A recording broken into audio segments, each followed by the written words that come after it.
Fa iverina ao anatin'ny politika raisika tsy mankasitraka ny siny tetezamita bis ny mpikambana ao amin'ny kongresin'ny tetezamita ao Toamasina dia ny dokotera Benesy Arson nilaza moa ity CT ity fa tokony fifidianana no arosaingana fa efa mijaly ny vahoaka.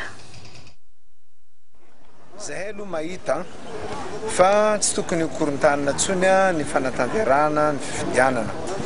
Anisan'ny tsy dia mankasitraka ny fananganana tetezamita bis zany na gouvernementa bis ao anatin'izao transition zao zany ny vahoaka malagasy raha ny maro anisa no anontaniana satria iaratsika mahafantatra fa miankina amin'ny fahavitan'ny fifidianana ane no azoantsika reconnaissance internationale amin'izao fotoana zao misy ilay fampihavanana ataon'ny FFKM. Bon, tsara io fampihavanana io amin'ny lafiny ataontsika hoe fametrahana ny apaisement eto amin'ny tany sy ny fanjakana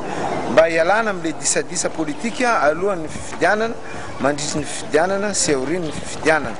Tokony fandraitanana, tokony famela heloka, tokony hieritreritra amin'izay zany fampandrosoana ny firenena malagasy tsika ka raha mbola misy mieritreritra hoe anao tetezamita bis ndray zay aloha mamambrany congrès tetezamita anay tsy mankasitraka an'izany tsony efa leo an'izany ny vahoaka ka le gouvernementa misy amin'izao fotoana zao ny gouvernementa ataontsika hoe efa mahavita azy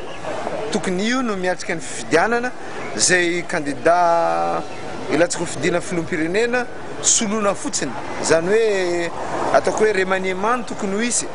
fa tsy fanovana gouvernementa mihitsy ka aloha andeha ny fifidianana amin'ny 24 juillet andeha koa ny fifidianana solombavamboaka sy ny fifidianana eo anivon'ny tanàna fifidianana be ny tanàna